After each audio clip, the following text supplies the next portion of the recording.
کچھ خواتین ایسی ہیں کہ جو شادی شدہ ہیں، وہ اپنے شوہروں سے اجازت لیں. غیر شادی شدہ ہیں تو اپنے ولی سے، بس اپنے والدین سے. البتہ شوہر کی اجازت کا مسئلہ ذرا الگ ہے، والدین کی اجازت کا مسئلہ اذیت کے مسئلے سے ذرا مربوط ہے.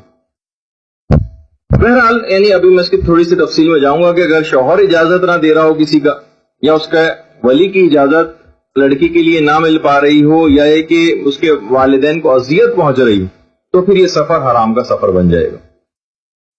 کچھ علماء شادی شدہ خواتین کے سلسلے میں کہتے ہیں، ابھی میں اختلاف مراجع میں اتنا نہیں جا رہا، کچھ علماء کہتے ہیں اگر شوہر کا حق ضائع ہوتا ہو تو اس کے لیے جانا حرام ہے. کچھ علماء کہتے ہیں چاہے شوہر کا حق ضائع نہ بھی ہوتا ہو تب بھی بغیر اجازت، شوہر کی بغیر اجازت کے سفر پہ جانا یہ حرام رہے گا، کیونکہ گھر سے قدم باہر نکالنا حرام ہے. تو اسی طریقے سے کچھ علماء تو یہاں تک قائل ہیں اس بات کی کہ اگر عورت کو طلاق ہو گئی اور طلاق رجعی کی حالت میں ابھی ایک طلاق ہوئی اور وہ عدہ گزار رہی ہے، تب بھی اس کو اپنے شوہر سے اجازت لینی ضروری.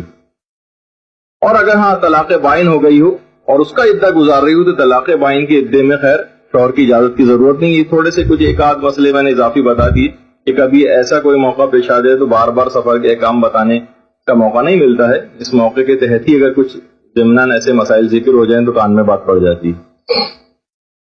اور عدہ وفات میں تو خیر شوہر کا انتقال ہی ہو گیا، اور عدہ وفات میں اس میں اجازت کا تو مسئلہ ختم ہو گیا، لیکن اس کے بعد بھی عورت کو جو گھر سے باہر نکلنے کا مسئلہ ہے وہ ہماری فقہ میں اس طرح کا نہیں ہے جس طرح معاشرے کے اندر مشہور.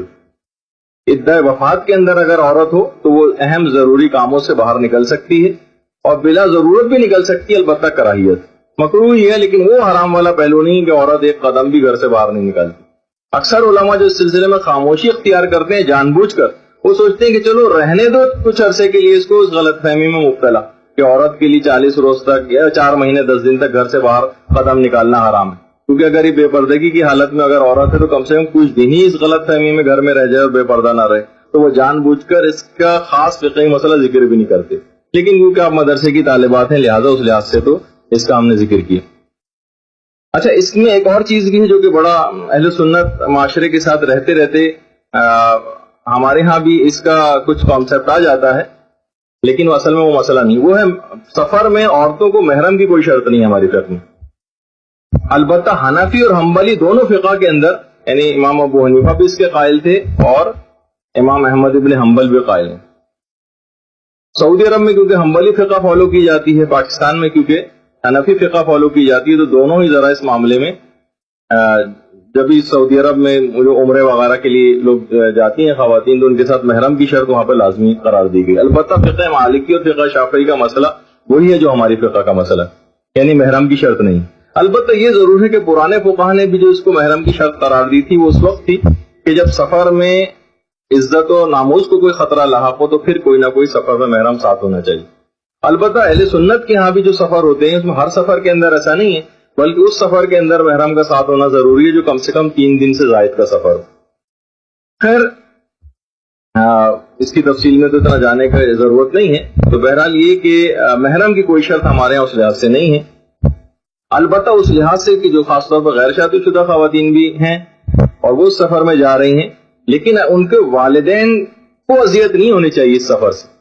والدین کو دیکھیے زیارت کے سفر میں کوئی ویسے تو اذیت نہیں ہو رہی کہ آپ زیارت کے سفر پہ جا رہی ہیں، بلکہ اس سفر کے اندر اذیت اس معنوں سے ہو سکتی ہے کہ ہو سکتا ہے وہ آپ کی سلامتی کے لیے فکر مند ہو. سلامتی کے لیے فکر مند ہونا خود اس چیز میں فقہی طور پر شمار کیا جاتا ہے کہ ان کو اذیت ہو رہی. مثلا بیٹا جو ہے کرفیو لگا ہوا ہے اور بڑے حالات خراب ہیں اور بیٹا یہ کہے کہ میں جو ہوں نماز فجر کے لیے مسجد جاؤں گا جو گھر سے ذرا فاصلے پر. اب پتا ہے کہ بھائی نماز فجر کے لیے مسجد جا رہا ہے، جماعت کے ساتھ نماز پڑھے گا، لیکن والدین فکر ہو رہے ہیں بچے کی سلامتی کے لیے. انہیں نماز فجر کی وجہ سے منع نہیں کر رہے مسجد جانے سے، بچے کی سلامتی ان کو فکر میں دے رہی. تو ایسے نوجوان کے لیے جو ہے وہ مسجد میں جا کر نماز پڑھنا حرام ہو جائے گا والدین کو اگر اذیت پہنچ رہی. مثلا کوئی آج کے حالات میں کوئی کہے کہ جناب میں سوات گھومنے جانا چاہتا ہوں، وہاں بڑی لشکر کشی ہو رہی ہے اور خود کش بم دھماکے ہو رہے ہیں اور والدین فکر مند ہو رہے ہیں. والدین سوات گھومنے جانے پر فکر مند نہیں ہو رہے. یا کوئی کہے کہ جناب میں اسلام آباد جانا چاہتا ہوں اور لال مسجد وغیرہ دیکھ کر آؤں گا کہ کیا ہے وہاں پہ کیا واقعہ پیش آیا. اب والدین کو اس کے گھومنے جانے پر اعتراض نہیں، بلکہ اس بات پر اعتراض ہے کہ ہمیں فکر مندی ہو رہی ہے کہ کہیں اس کو کوئی نقصان نہ پہنچ جائے. یہ بھی اذیت میں آئے گا اور اس کے لیے سفر پر جانا حرام ہو جائے گا. تو اگر آپ نے زور زبردستی کچھ خواتین نے اس طرح سے اجازت لی ہے تو ان کو ذرا دل سے والدین کو اس طور پر تیار کر کے راضی کریں, ورنہ ایسا نہ ہو کہ سفر حرام کا سفر بن جائے. شادی شدہ عورتیں ہیں, اپنے شوہروں سے باضابطہ اور صحیح طریقے سے راضی کر کے ان سے اجازت لیں, اور اگر اجازت نہیں ملی تو پورا سفر حرام کا سفر ہو جائے گا, حتیٰ کہ سفر میں جو آپ قصر نمازیں پڑھیں گی سہولت بھی آپ سے چھین لی جائے گی اور آپ کو سفر میں پوری نمازیں پڑھنا پڑیں گی اور سفر معصیت یہ قرار پائے گا, نیکی برباد اور گناہ لازم آئے گا.